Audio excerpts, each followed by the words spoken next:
Zombie Apocalypse.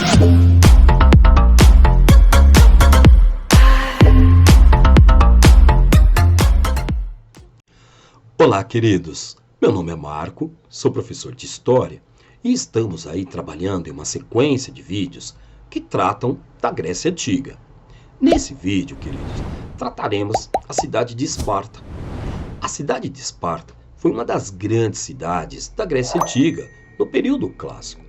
Ela estava localizada em uma região chamada Lacônia, na região do Peloponeso, atual sul do território grego. Na narrativa mítica dos espartanos, a cidade teria sido fundada por Lacedemon. O mito grego conta que Lacedemon casou-se com Esparta, filho de Eurotas, um mítico rei que descendia dos povos originários da Lacônia.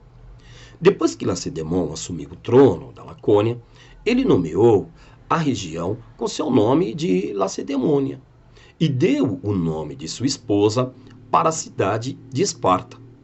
Historicamente, acredita-se que Esparta foi fundada por volta do século X a.C., sendo os dórios os responsáveis pela criação da cidade. Os dórios eram um povo indo-europeu que chegou na região da Grécia por volta de 1200 a.C.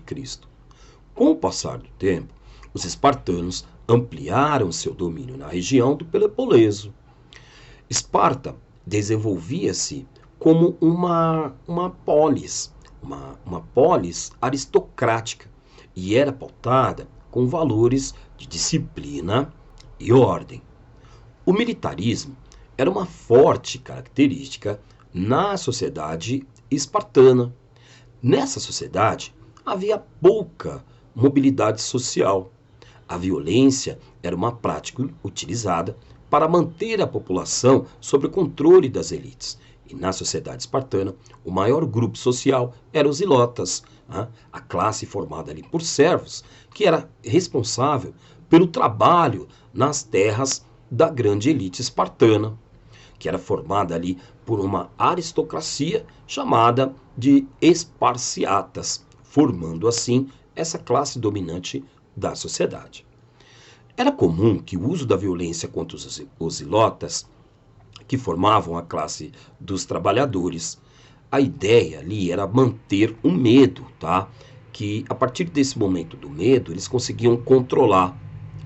Os esparciatas eram os únicos que detinham direitos políticos e o direito também de possuir terras. As únicas atividades que os esparciatas dedicavam-se era a política e a guerra.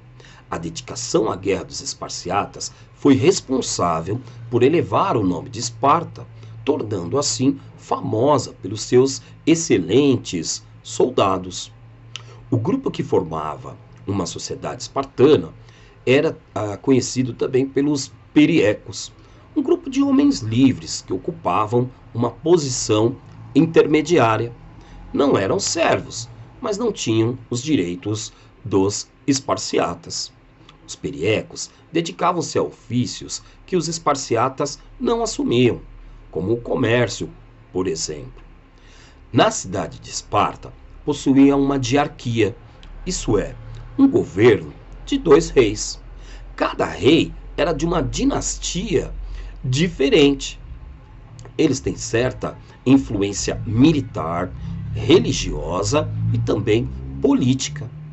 Na política espartana, também possuía a chamada ápela, que era uma forma de uma assembleia que servia ali para resolver as principais decisões da cidade. E somente os esparciatas, com mais de 30 anos, tinham o direito de opinar nessa ápela. As questões debatidas na ápela eram propostas por uma outra instituição da política espartana, chamada a Gerúsia. A Gerúsia, por sua vez, era uma espécie de senado e só contava com a participação de esparciatas com mais de 60 anos de idade. Essa era instituída por 28 esparciatas que compunham o seu cargo de forma vitalícia.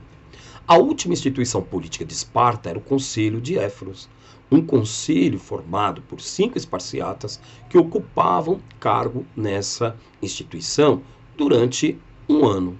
Os éforos eram considerados os homens mais poderosos de Esparta, e eles tinham a função de monitorar as ações dos dois reis, já que era uma diarquia. O objetivo da educação em Esparta era formar ali bons soldados para abastecer o exército da polis. Com 7 anos de idade, o menino Esparciata era enviado pelos seus pais ao exército, onde havia uma preparação militar, com práticas de muitos exercícios físicos e vários tipos ali de treinamento. Com 30 anos, ele se tornava um oficial e ganhava os direitos políticos. Já para as meninas, Espartana também passava por treinamento militar e muitas atividades físicas para ficar saudável e gerar filhos fortes para o exército.